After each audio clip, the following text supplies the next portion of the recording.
Right now on News 8 at 10, a rude awakening. Why a local homeowner says it was just a matter of time until a car crashed into his home. And Bernie in Iowa, how the presidential hopeful is looking to rally unions and trade workers. Good evening, everyone, and thank you for joining us for News 8 at 10. I'm Catherine Bauer. Luke Clary has the night off. New tonight at 10, the body of a missing person was recovered out of a Fulton County lake. The Copperos Creek Fire Department and dive team made the discovery at Rice Lake this morning after an hours-long search. The multi-agency search started Saturday afternoon after reports of a person in the water at Rice Lake, which is about 2 hours south of the Quad Cities. Crews conducted a land, air, and water search, but it was called off last night. It started back up again this morning. Authorities are not releasing the identity of the person right now. We'll continue to follow this developing story on Good Morning Quad Cities tomorrow and on our website, WQAD.com.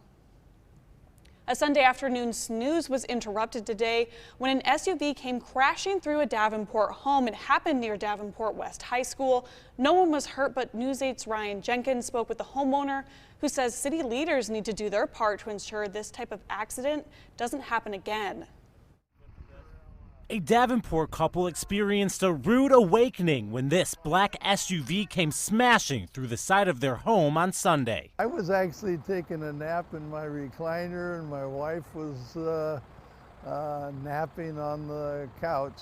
Wendell Edwards and his wife say the crash was so loud they thought something outside had exploded. Felt a shake in the house and smoke coming from all different directions outside, and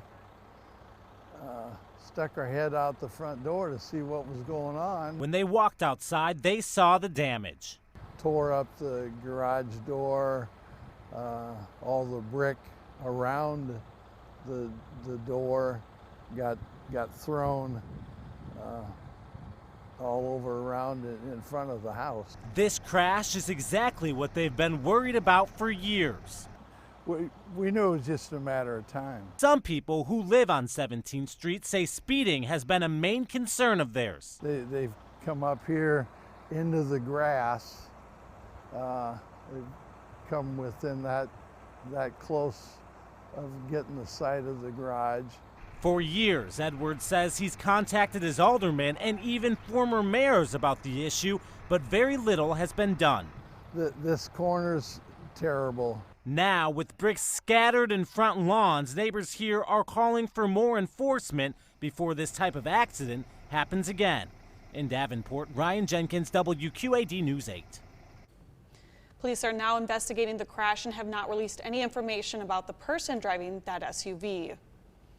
A highway in Louisa County is back open after it had to close last night because of the heat. Highway 78 near Morning Sun, Iowa buckled from the extreme heat last week, causing the road to crack. The Louisa County Sheriff's Department shared this photo where you can see parts of the concrete chipping away and holes forming. Iowa DOT closed the road temporarily.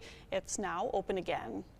Well, it's feeling a little bit cooler out, but will it last? Storm Track 8 meteorologist Andrew Stutzky is in the Weather Center with the first check of the forecast. Hi, Andrew.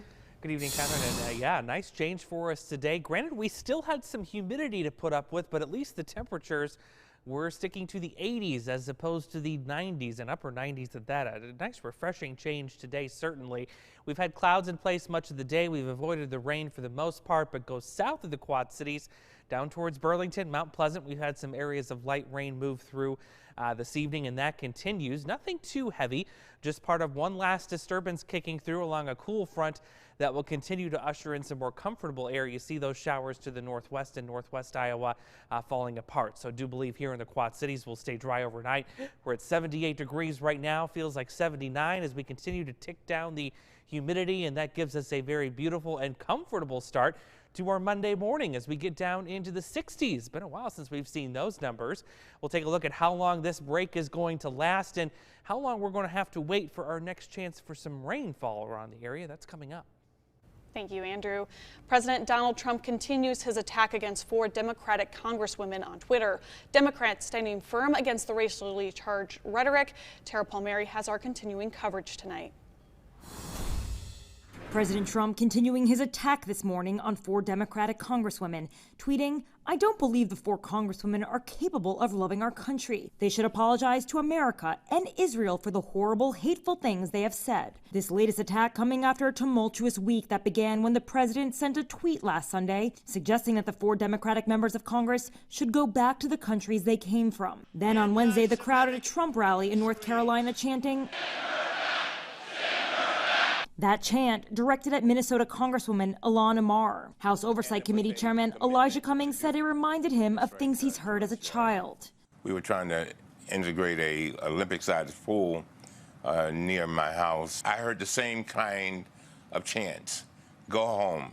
You don't belong here. Do you believe President Trump is a racist? I believe he is, yes, no doubt about it. The president's campaign aide defending the president. Look, I have worked with President Trump for 2 years, and he is not a racist. He is a results-oriented president who is focused on helping uplift all Americans. But Democratic presidential candidate and Montana Governor Steve Bullock disagrees.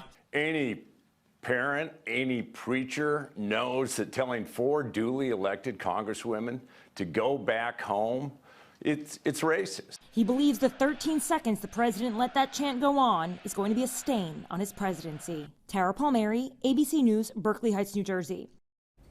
The chairman of the House Judiciary Committee says special counsel Robert Mueller's report contains very substantial evidence that President Trump is guilty of an impeachable offense. House Democrats issued a subpoena for Mueller to appear and testify before Congress this coming Wednesday. Earlier this year, Mueller concluded his nearly 2-year-long investigation into Russian interference in the 2016 presidential election. Well, the report presents very substantial evidence that the president is guilty of high crimes and misdemeanors, and we have to present, or let Mueller present those facts to the American people, and then see where we go from there, because the administration must be held accountable, and no president can be above the law. In a rare public statement last May, Robert Mueller said his investigation could not clear President Trump of obstruction of justice, and that his office couldn't consider charging the president. In your Voice, Your Vote coverage tonight, Democratic presidential candidate Bernie Sanders was in eastern Iowa today. Senator Sanders spoke at the Union Workers and Retirees Coffee event in Ottumwa, hosted by UAW Local 74. Sanders talked healthcare, education, and the importance of trade union organization. We have seen in the last 40 or 50 years a massive attack against the trade union movement in this country. Why?